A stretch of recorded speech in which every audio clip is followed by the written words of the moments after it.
एक 20 साल का लड़का कैंसर से लड़ रहा था। हालत इतनी खराब थी कि वो कैंसर की आखिरी स्टेज पर था। डॉक्टर्स का कहना था कि शायद वो अगले 2-3 घंटे में अपनी जान गंवा दे।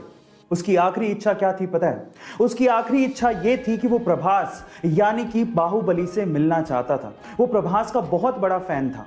जैसे ही ये बात प्रभास तक पहुंची, प्रभास ने अपनी शूटिंग बीच में ही रोक दी और वो तुरंत अस्पताल उस लड़के से मिलने पहुंचे। वहां जाके सबसे पहले उन्होंने उस लड़के को किस किया और उसके साथ 1 घंटा बिताया। गाइस, जानने वालों का यह तक कहना है कि जो लड़का अगले 2-3 घंटे में मरने वाला था, वो लड़का इस इंसिडेंट के बाद यानी कि प्रभास से मिलने के बाद लगभग 10 दिन तक जिया। गाइस, ऐसे ही प्रभास को डार्लिंग नहीं कहते। चलिए गाइस, एक रियल एंड फनी इंसिडेंट सुनाता हूं। अमेरिका के एक बंदे ने, जिसका नाम गैरी क्रैमन था, एक डेटिंग ऐप बनाई और उस डेटिंग ऐप का नाम उसने मैच ऐप रखा। पर उसी मैच ऐप पे गैरी की गर्लफ्रेंड को अपना मैच मिल गया और वो गैरी को छोड़ के चली गई। अब नेगेटिव सिचुएशन में पॉजिटिव सोचना किसे कहते हैं, ये आपको गैरी से सीखना चाहिए। जब गैरी से इस बात के बारे में पूछा गया तो उसने कहा कि मुझे दुख तो बहुत हुआ कि मेरी गर्लफ्रेंड मुझे छोड़ के चली गई, लेकिन इस बात की खुशी थी कि मेरी ऐप काम कर रही थी। गाइस, ये इंटरेस्टिंग फनी इंसिडेंट सुन के आपको कैसा लगा चैट सेक्शन में जरूर लिखिए। सोना शान दिखाने के अलावा और कहीं काम नहीं आता, लेकिन फिर भी पिछले 30 सालों में सोने के भाव जिस कदर बढ़े हैं वो देखने लायक है। तो चलो आज इस वीडियो में पिछले 30 सालों के सोने के भावों का एक अलग तरीके से कंपैरिजन करते हैं। अगर हम 30 साल पहले यानी कि 1990 की बात करेंगे तो 1 किलो सोने से एक मारुति 800 कार खरीदी जा सकती थी, जिसकी कीमत 3,20,000 रुपए थी। फिर 1995 में 1 किलो सोने से एक एस्टीम कार खरीदी जा सकती थी। 2005 में 1 किलो सोने से एक इनोवा कार खरीदी जा सकती थी। 2010 में 1 किलो सोने से एक फॉर्च्यूनर कार खरीदी जा सकती थी, लेकिन आज 1 किलो सोने से एक BMW X1 कार खरीदी जा सकती है, जिसकी कीमत ऑन रोड लगभग 48 लाख रुपए है। गाइस, ये कंपैरिजन आपको कैसा लगा चैट सेक्शन में जरूर लिखिए। अगर आप स्पेस में इंटरेस्ट रखते हैं तो आप लोगों ने एस्ट्रोनॉट शब्द तो जरूर सुना होगा। जो लोग भी स्पेस में ट्रैवल करने जाते हैं, जनरली हम उन्हें एस्ट्रोनॉट्स कहते हैं। पर मेरा सवाल यह है कि आखिर ये शब्द कहां से आया और इसे बनाया कैसे गया? जी हां, इस शब्द को बनाया गया है। डोंट वरी, मैं आपको बताता हूं कि कैसे बना है।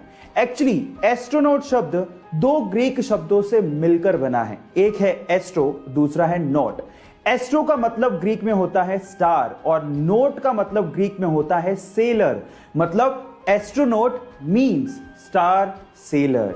है ना ये इंटरेस्टिंग फैक्ट? क्या आपको इसके पहले तक एस्ट्रोनॉट का रियल मीनिंग पता था? स्पेस यानी कि अंतरिक्ष, पृथ्वी के बाहर की दुनिया, ये बहुत ही ज्यादा फैसिनेटिंग और इंटरेस्टिंग है और इसी वजह से बहुत सारे देशों ने इसके बारे में जानने के लिए अपने यहां पर स्पेस एजेंसीज बना रखी हैं।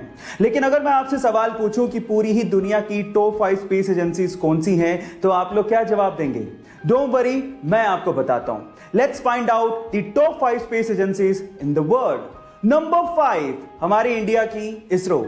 नंबर 4 रशिया की रोसकोसमोस। नंबर 3 यूरोपियन कंट्रीज की यूरोपियन स्पेस एजेंसी यानी कि ESA। नंबर 2 चाइना की CNSA and undoubtedly number 1 NASA. और इन देशों के अलावा बाकी देशों की स्पेस एजेंसीज को पीछे छोड़ते हुए इलॉन मस्क की SpaceX 6ठे नंबर पर है। यह इंटरेस्टिंग फैक्ट जान के आपको कैसा लगा चैट सेक्शन में लिखना मत भूलिएगा। इसके आपको पता है कि पूरी ही दुनिया के 72 ऐसे देश हैं जिनके पास स्पेस को एक्सप्लोर करने के लिए स्पेस एजेंसीज हैं, लेकिन फिर भी इनमें से बहुत सारे देशों को लॉन्चिंग के समय इंडिया की जरूरत पड़ती है। पर सवाल यह है कि ऐसा क्यों? डोंट वरी, मैं आपको बताता हूं।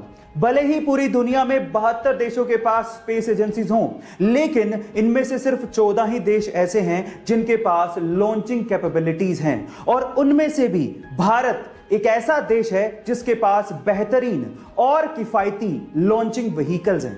आप लोगों ने PSLV का नाम तो जरूर सुना होगा और इसी वजह से बाकी देशों को इंडिया की लॉन्चिंग के समय जरूरत पड़ती है।